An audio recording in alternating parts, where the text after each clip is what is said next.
Olá, meus amados, bom dia. Espero que todos estejam bem, com saúde.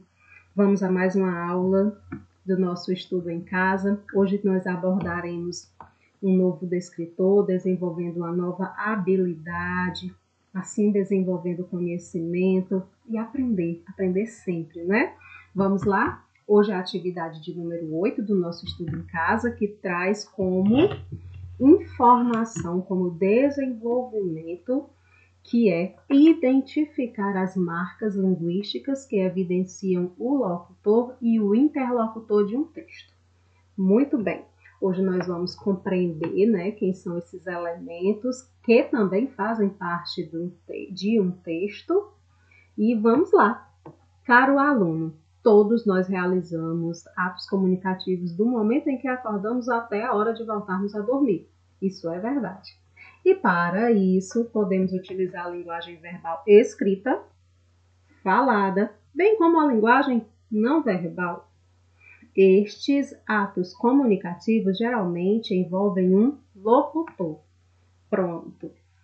O locutor nada mais é do que aquele quem emite a mensagem. E o interlocutor é aquele que recebe a mensagem. E, claro, a mensagem propriamente dita, né? A mensagem em si, que é o texto verbal ou não verbal propriamente dito. Dentre outros elementos, nós estamos falando aqui de uma forma bem objetiva, que nós temos esses três elementos que compõem o ato comunicativo. O locutor, que emite a mensagem, o interlocutor, que recebe a mensagem, e a mensagem propriamente dita, que envolve elementos verbais e não verbais, mas também há outros elementos menores que compõem esse ato comunicativo. Muitas vezes é possível identificar quem é o locutor ou o interlocutor de um texto através de marcas linguísticas. Isso. Quando observamos um diálogo entre mãe e filho, por exemplo, verificamos características linguísticas que marcam ambos os papéis. Claro que sim. As diferenças mais marcantes são as de gerações, ou seja, geração mais velha e geração mais nova.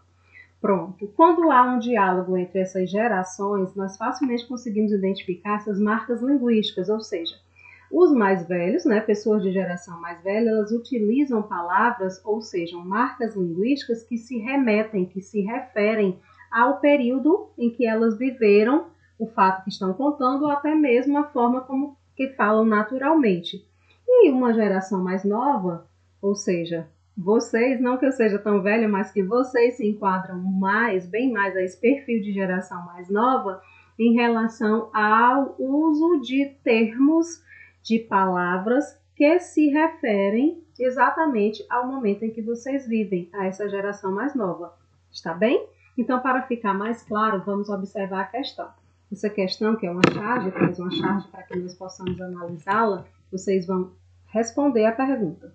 Vamos lá? Achamos que você passa tempo demais batendo papo na internet. Não é verdade? Então, nós temos aí pais, né? Repreendendo o filho e o filho respondendo aí de uma forma bem ríspida e também utilizando aí, observem as marcas, né, de linguagem, as marcas linguísticas de ambos as personagens nessa charge. Então vamos à pergunta 1. A variação de linguagem apresentada pelo filho na resposta aos pais pode estar relacionada a que fator social? Qual fator social a que o filho se enquadra ou se relaciona? É a primeira pergunta. E a segunda, que variedade é essa? Qual foi a variedade que o filho utilizou para responder aos pais? Prestem bem atenção que vocês responderam tranquilamente. Questão de número 2, traz um trechinho, né, um texto bem legal que diz assim: a literatura da era digital. Então vamos lá.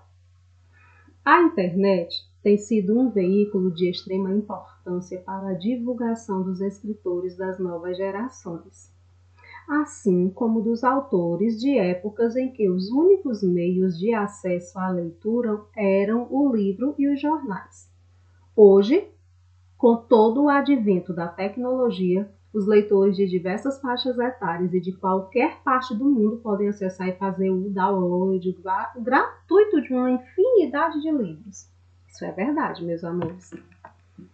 Pesquisas recentes indicam que o número de obras literárias de poesia e ficção tem crescido consideravelmente nos últimos anos. Vários escritores têm preferido publicar seus livros ou textos e livros virtualmente, a ter que enfrentar os critérios e a seleção, muitas vezes injusta, das editoras. Portanto, a internet tem se tornado um espaço facilitador que acaba por redimensionar a literatura em todo o mundo. Nos Estados Unidos, por exemplo, até escritores consagrados disponibilizam seus textos na internet, pois têm consciência de que a acessibilidade dos leitores ao mundo virtual é muito grande, apesar de o mercado editorial americano ser também um monstruoso veículo de divulgação da literatura. Nos países da Europa, apesar da enorme quantidade de livrarias e bibliotecas e de todas as leis de incentivo à publicação que barateiam o preço dos livros, os escritores não hesitam em publicar suas obras pela web, porque sabem que lá também estão os seus leitores. Texto bacana, né? Com bastante informação. Aí vocês agora vão responder. Nesse texto, o uso da palavra como web, download e internet são típicas de que linguagem? Qual é a linguagem típica desse texto? Tá certo? Aí vocês têm as opções coloquial, formal e a tia não está conseguindo identificar aqui as outros dois itens, tá bem? Mas vocês vão identificar na hora da leitura e do acompanhamento do vídeo, porque está aqui uma barra cobrindo exatamente os dois itens. Está bem? Vocês vão tranquilamente só marcar qual é o item que se refere exatamente a essas palavras, ao uso dessas palavras, web, download e internet. De qual tipo de linguagem elas se enquadram? Então, a terceira questão. Leia o texto a seguir. No rancho, às margens do Rio Pardo. Outro texto para que a gente possa identificar, né, as informações e vocês possam assim exercitar o conhecimento, que é muito tranquilo em relação a esse descritor. Vamos lá? Era um matuto dos bons e vivia num rancho, às margens do Rio Pardo, perto de Cajuru. Seu Icó era o apelido dele. Acreditava em tudo que via e ouvia. E tinha opiniões muito firmes sobre coisas misteriosas. Adorava contar casos de assombração e outros bichos. Fui numa caçada de veado no primeiro dia da quarentena. Ai, ai, ai. Não pode caçar na quarentena. Desculpa, meus amores. A quarentena tá tão forte que a tia trocou a palavra. Na quaresma. Não pode caçar na quaresma. Mas eu não sabia. Aí apareceu a assombração. Arma penada do outro mundo. E os cachorros disparou. Foram tudo pro corvo pra modo de fugir da bicha. Viado que é bom nem no pensamento, porque eles também pressentiram a penúria passando ali perto. Bacana, né, gente, a linguagem? Mas era assombração mesmo, seu Icó? Pois o que havera de ser? Esse mundo é sortido. Pois no mundo sortido do seu Icó também tinha Saci. Quando é que o senhor viu Saci, seu Icó? Vi a família toda. Não foi só um Saci só. tinha o Saci, a Sacia grave, ele queria dizer grávida, e o Sacizinho, um riba da mãe, todo pulando numa perna. E o que eles fizeram ou disseram para o Senhor? Nada. O Saci cachaço ida ofereceu brasa para o meu paieiro. Tradução: o Saci pai acendeu o cigarro de palha dele. Gardicido, eu disse, e entrei para dentro, move não vê mais as tranqueiras. E mula sem cabeça? Ah, seu Icó garante que existe. Essa eu nunca vi. Mas ouvi o rinchado dela numas par de vezes. E outro que eu também vi foi o tar de lobisomem. É bicho feio, mas não fez nada. Desvirou num cachorro preto e sumiu pra esse mundão de meu Deus. Agora, em dia de pescaria, aparece muito caboclo d'água. Um caboclinho pretinho e jeitado que mora dentro do rio. Ah, e tem que ver também o capora.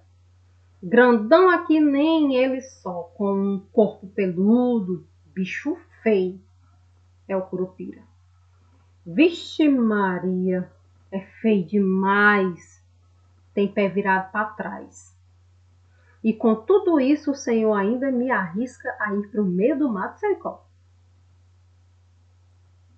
Pois vou sem medo. Quem sabe? Dá uma gargalhada rouca e faz um ar maroto. Qual? Tenho muito, mas muito mais medo é de gente vivo. Ai, que texto bacana, meus amores. Muito, muito bom. Olha a pergunta. O padrão de linguagem usado no texto sugere que se trata de um falante. O que eu depreendo? O que vocês compreendem em relação a esse falante? Que ele, A, é escrupuloso em ambiente de trabalho. B, ajustado às situações informais. C, rigoroso na precisão vocabular. E D, exato quanto à pronúncia das palavras. Então, meus amores, o que é que vocês entendem em relação ao falante? A pessoa, né, que nos contou todas essas informações em relação aos seres folclóricos. Está bem? Então, vamos agora para a nossa reflexão. Vamos refletir? Sem lutas, não haverá vitória. Nem incentivo, sem incentivo não haverá vontade. Meus amores, é o que eu estou fazendo sempre. Tentando. Alguns eu consigo, outros ainda não, mas incentivando sempre. Sempre, sempre, para que vocês possam acreditar nos seus sonhos, vencer todas as dificuldades, tá certo? Abraçar esse ensino remoto, que para o momento é o que nós temos e que nós estamos fazendo com tanto carinho, com tanto respeito. Então eu espero que vocês fiquem todos na santa paz. Não esqueçam de fazer e enviar para o meu e-mail. Não esqueçam que na próxima semana nós teremos os simulados, né, com os nossos componentes curriculares. Então vamos fazer com bastante carinho. Tá tranquilo, vocês farão com muita tranquilidade. Um abraço e até a próxima aula.